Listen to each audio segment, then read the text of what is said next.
Films from the gun cameras of 8th Air Force fighter planes showed destruction of enemy air opposition over the Western Front.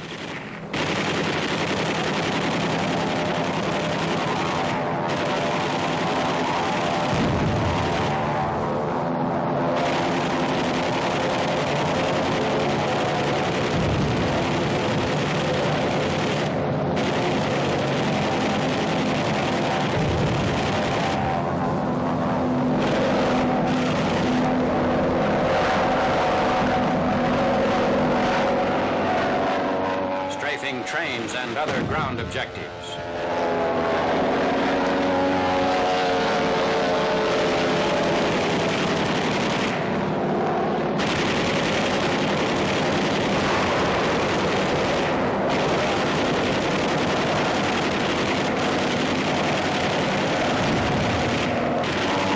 A pickaback plane is caught on the ground. A group of pickaback planes on the way toward the Allied lines are intercepted by P-51s of the 8th Air Force.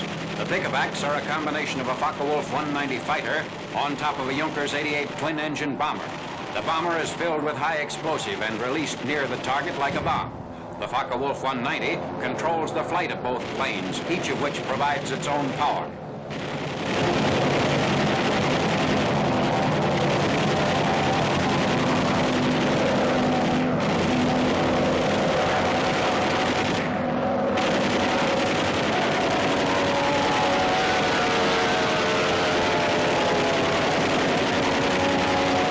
Fighter squadron discovers an enemy airfield covered with planes. The strike systematically destroys every single plane.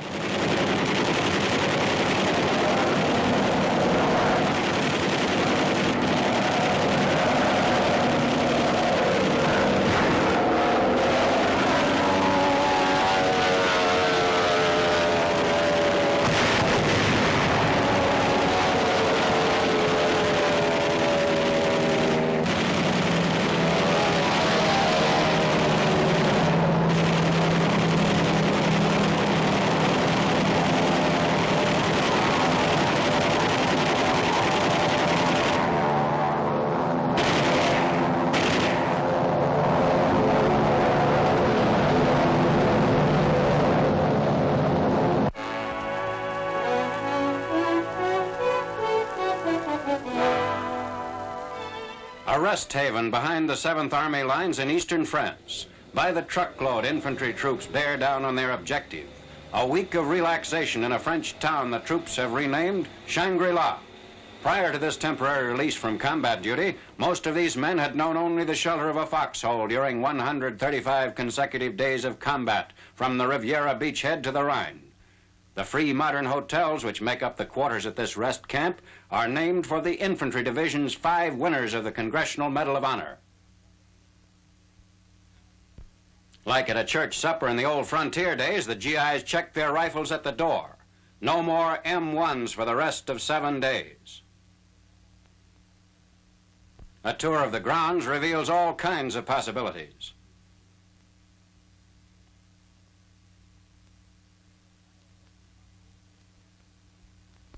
For tired, aching muscles, there's a treatment any medic would endorse. A half-hour's hot dunking in the sulfur water of a famous French spa.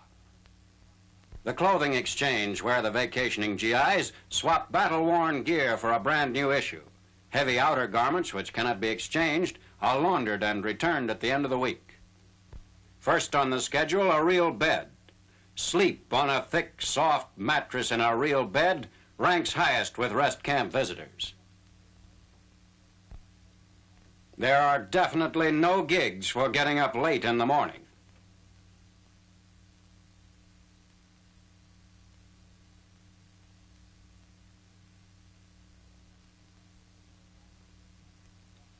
Being late for breakfast is no problem. A snack bar tides you over until the noon hour meal. The PX has everything.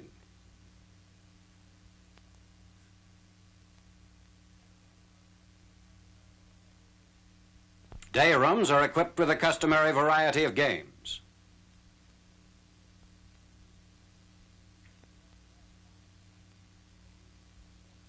The Red Cross Lounge, for reading or just taking it easy, or daydreaming.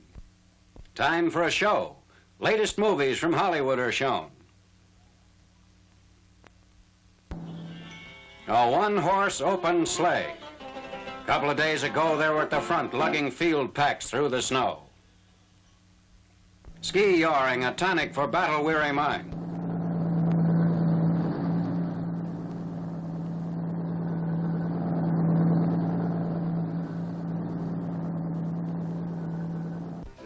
No mess kits, no field rations. Only music and French waitresses and steak and all the trimmings.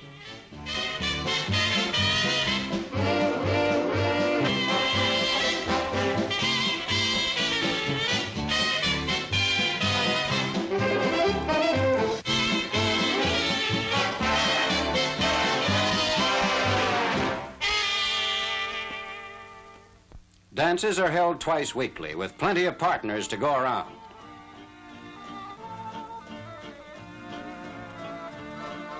Almost to a man, they insist on maintaining contact with the war. After all, their buddies are still out there. 6 days of rest and then back to the front. It's not easy to go back after living country club style, but there's another batch of soldiers anxious to get a taste of it. So long, Shangri-La. It was great while it lasted.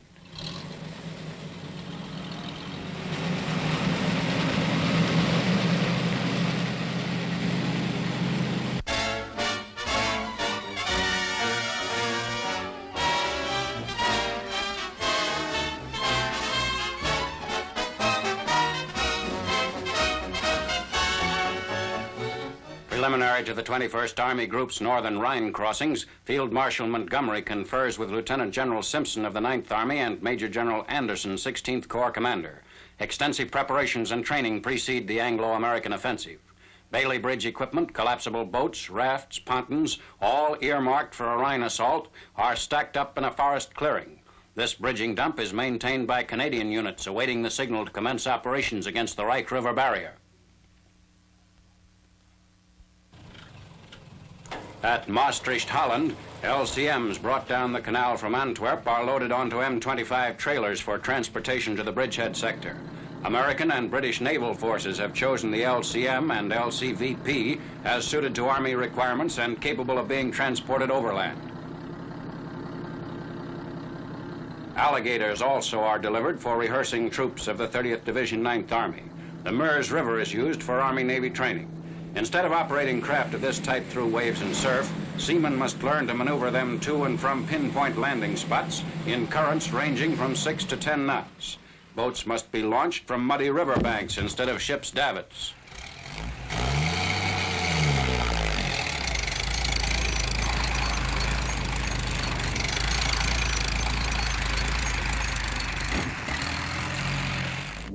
Preparations for the airborne operations coordinated with the amphibious assault. Elements of the 1st Allied Airborne Army drill in France 10 days before Lieutenant General Brereton's aerial task forces converge on the Rhine.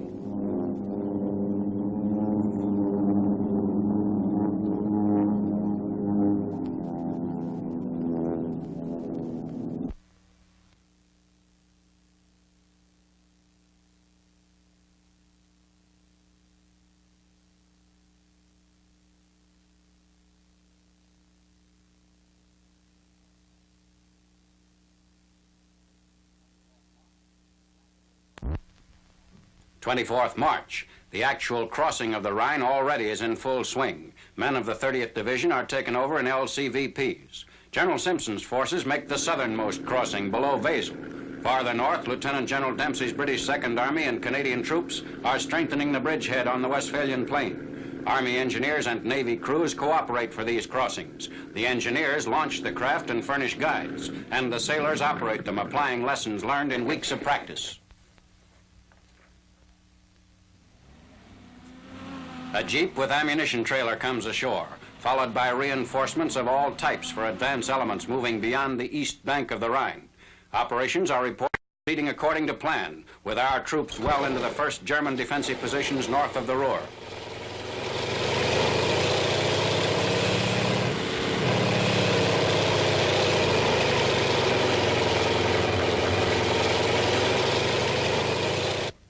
First glider landings near Brunn, Germany, in the Wesel area on the Rhine's far bank.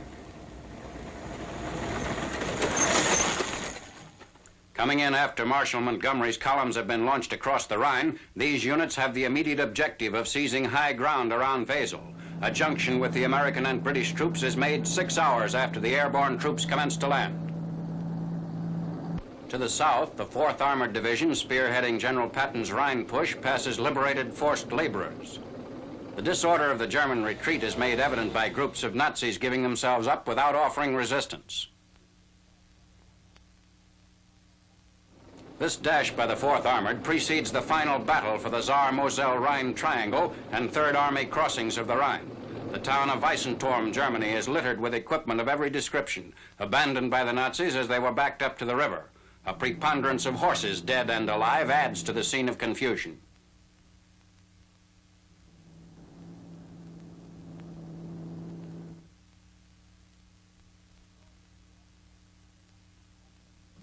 Disorder at the Rhine bank, where Nazi stragglers wait to be moved to prisoner cages. The 4th Armored alone captures more than 4,000 prisoners in its drive through the West German hills.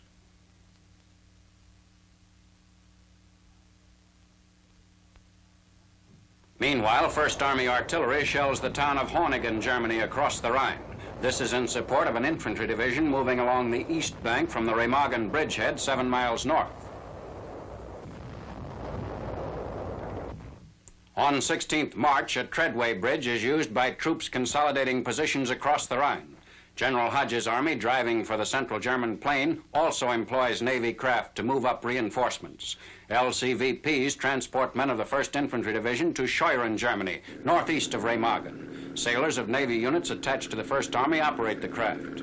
The Navy began operations in this area 48 hours after the Army's seizure of the Ludendorff Bridge.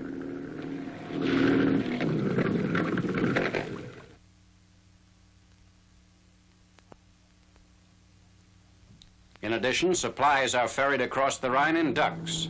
2 amphibious truck companies, one a Negro outfit, man the amphibious vehicles on the runs to and from Unkel, Germany.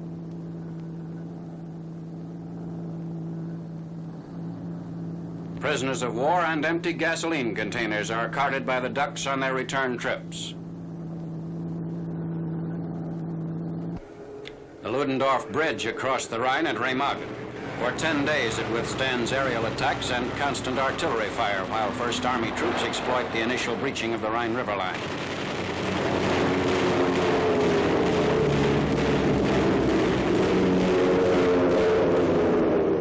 Traffic in the face of the attacks must be kept to proper intervals between vehicles.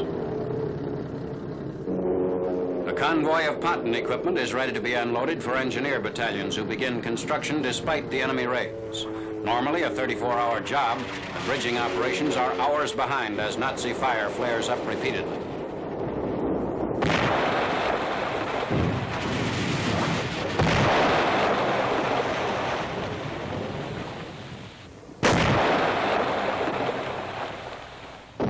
Under heavy enemy fire, combat engineers out on the incompleted span dash back to shore.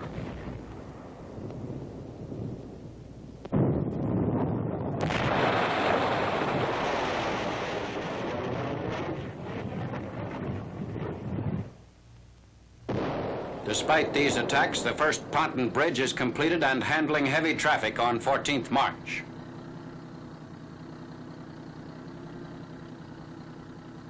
Armor is raced across the new link as the Remagen bridgehead begins expanding into a wide front. Both the pontoon span and the adjacent Ludendorff Bridge are still under enemy fire.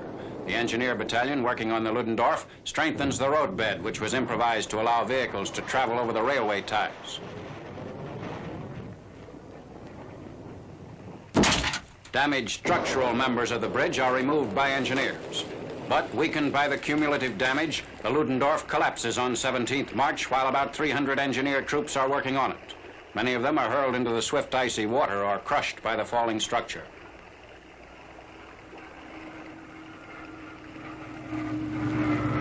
Rescue crews save those who managed to cling to sections of the span as it gave way.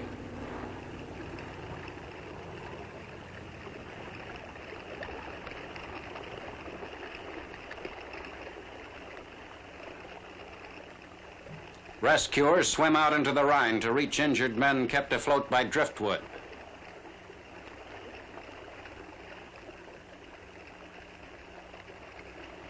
Bringing out a line to pull in the surviving engineers.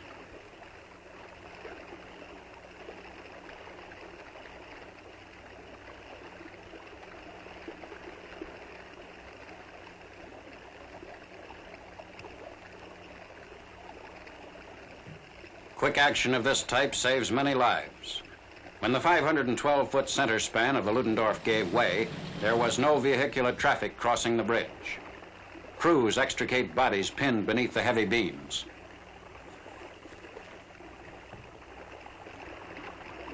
Three days later, on 20th March, Supreme Headquarters announces that the collapsed Ludendorff Bridge has been abandoned. The dispatch says that the span is no longer necessary because of the existence of other facilities across the Rhine into the Remagen bridgehead.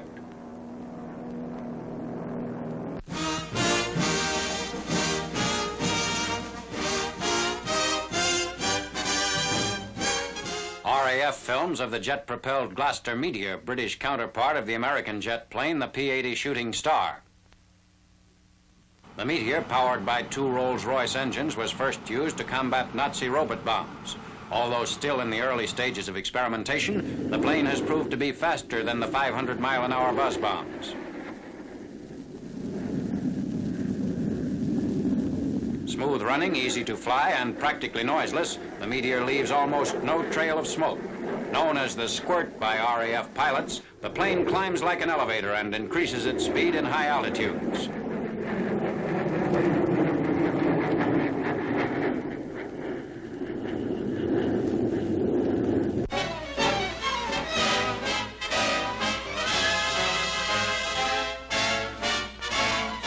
The main component of the M69 bomb, a cheesecloth sock containing specially processed jellied gasoline. When ignited, the gel filling becomes a clinging fiery mass spreading more than a yard in diameter. It burns at approximately 1,000 degrees Fahrenheit for 8 to 10 minutes. The bomb was developed by the National Defense Research Council in collaboration with the Chemical Warfare Service. In a demonstration, it is fired electrically from the ground against a wall.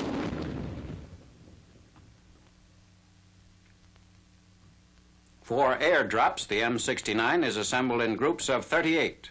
The E-23 adapter is used in forming 500-pound aimable clusters carried by planes equipped to handle this size bomb. On the assembly line at Meuse Landing, New Jersey, the bombs are secured inside the cylindrical halves of the cluster wall. The bomb is held together by 9 steel straps attached to release buckles, which are broken open by time fuses within the fin assembly.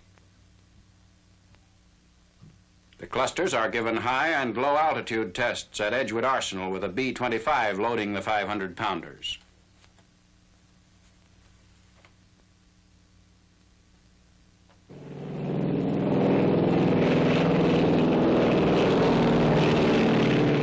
The cluster is released and opened, and the individual bombs with gauze streamers trailing drop toward the target.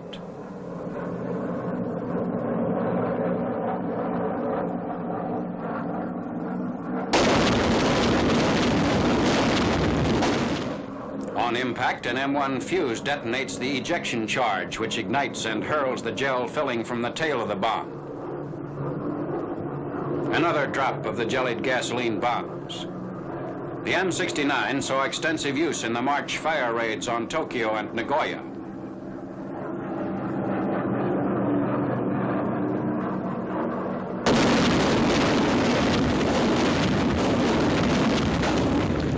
There is also the M47 containing about the same type incendiary material, but packaged as a 100-pound unit.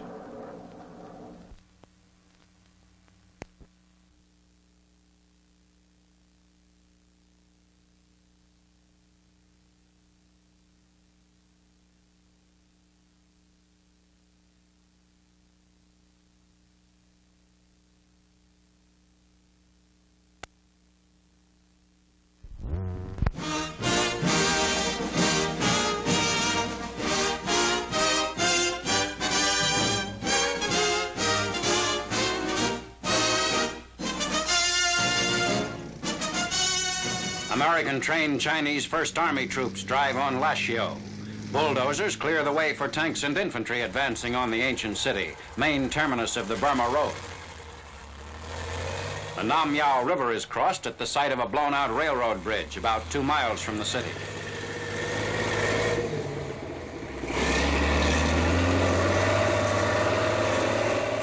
Lashio, prior to the main attack, bombed and gutted by planes of the 10th Air Force. Strategic importance of Lashio is its railway facilities connecting it with Mandalay and other Burma cities. Troops of the Chinese First Army occupy Lashio and its adjoining airstrip 7th March. The Japanese offered only slight resistance before withdrawing. A captured Japanese machine gun, one of the many weapons abandoned by the enemy in his hasty retreat. Thousands of gasoline drums are strewn over the airstrip. Negro troops of an anti-aircraft battalion quickly set up their guns along the captured runway. Enemy pillboxes built near the field are constructed with 3 separate compartments for greater protection against shell hits.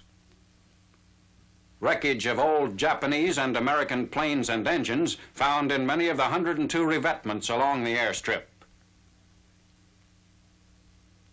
This dummy was painted and then placed near the edge of the airfield to draw fire from our strafing and bombing planes. A railroad engine, cleverly hidden and camouflaged by the Japs. Lieutenant General Daniel I. Sultan and Chinese commanders at Lashio Railroad Yard. In a pincer movement coordinated with the Chinese First Army drive on Lashio, British troops advance on Mandalay. Abandoned railroad cars of the important Mandalay-Lashio Railway. Sikhs, Punjabis, and Gurkhas of a predominantly Indian division strike toward the city in heat which exceeds 130 degrees. A wounded Jap, one of the few captured alive in the British advance. The Jap garrison is under attack from north, south, east, and west. Mandalay Hill, a Buddhist holy spot and used by the Japs as a key observation post, is brought under artillery and tank fire. After capture of the hill, British and Indian troops with tank support move up for an attack on Fort Dufferin in the heart of the city. Frontal attack fails to break through the walls and moats surrounding Fort Dufferin. British big guns are brought up to breach the 30-foot walls, which are blasted with 100-pound shells from 4.5-inch howitzers.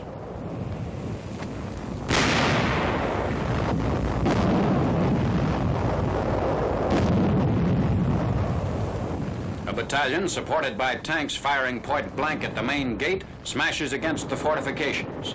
Japs, holed up and barricaded behind the wall, drive the attackers back with machine gun fire. Several of our tanks are knocked out in the action.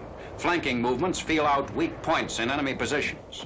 The last remaining center of Jap resistance in Mandalay, the fort is fanatically defended in a 12-day siege. Fall of Fort Dufferin and Mandalay takes place 20th March after almost 3 years of Japanese occupation.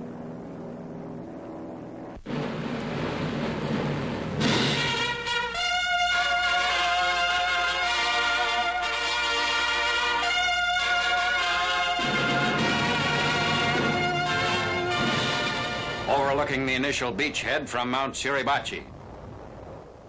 D-Day +5, shelling the ridge bordering the No. 2 airstrip.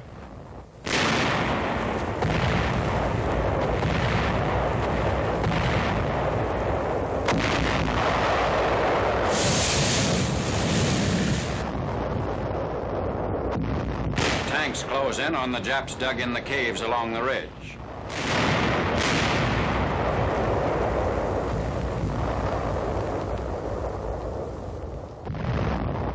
One of our mortar crews is knocked out. All except one Marine are killed. The ridge protecting the airstrip is stubbornly defended. A tank flamethrower goes into action against one of the many pillboxes covering the ridge.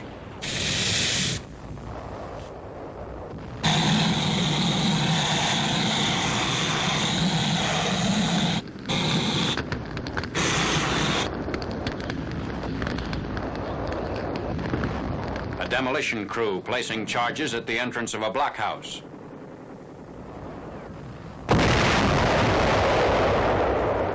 Rocket launcher mounted on a truck in action against Jap positions along the ridge.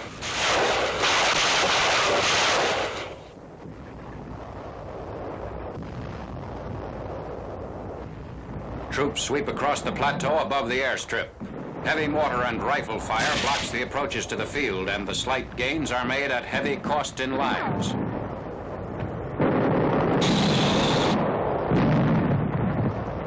Jap trenches along the ridge remain the last obstacle before the airstrip. Seizure of the ridge puts the airstrip and surrounding enemy positions under direct fire of our guns.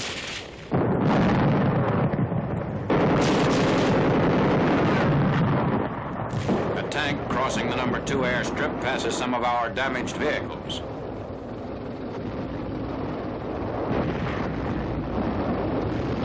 Air Corps films of Iwo Jima from a C-47 bringing in supplies from Saipan. Circling Mount Suribachi for a landing on airstrip number 1. 4 more C-47s follow the first one in.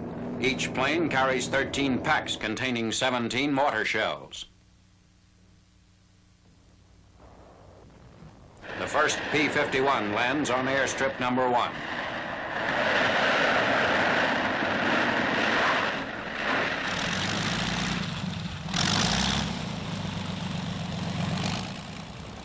P-51s on EO. Fighter support for B-29s attacking the Japanese mainland.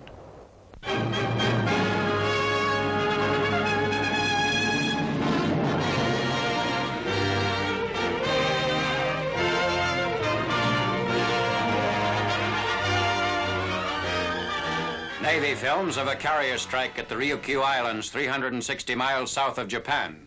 Aircraft carriers, battleships, cruisers, and other units of Admiral Raymond A. Spruance's powerful Fifth Fleet battle through heavy seas. They penetrate deep into territory considered by the enemy as part of the Japanese mainland.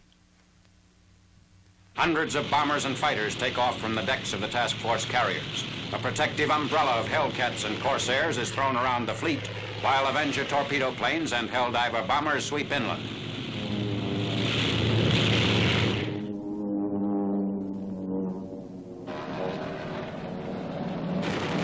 Jap coastal ships are caught offshore and destroyed.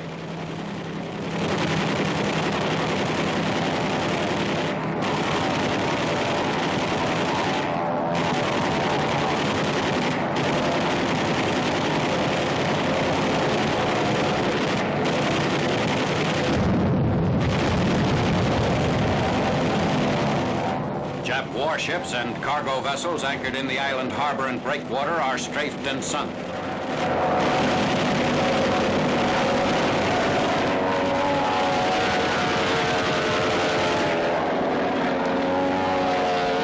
Military and naval installations along the shore are pounded by the Navy's HE rockets and 50 caliber guns.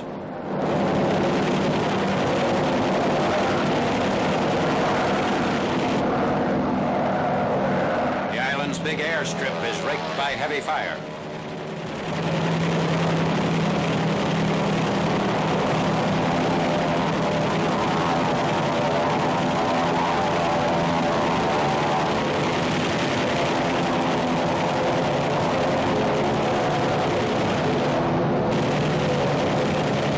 Jap planes are destroyed on the ground.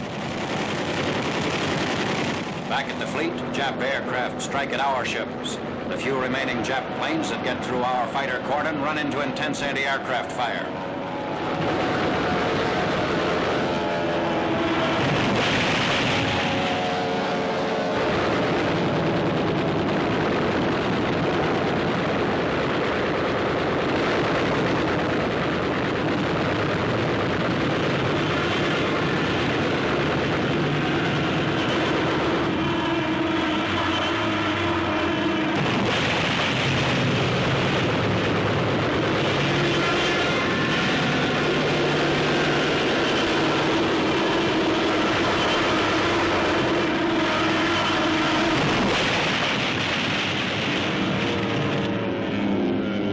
The strike precedes the invasion of Okinawa Island by the 10th Army on 1st April.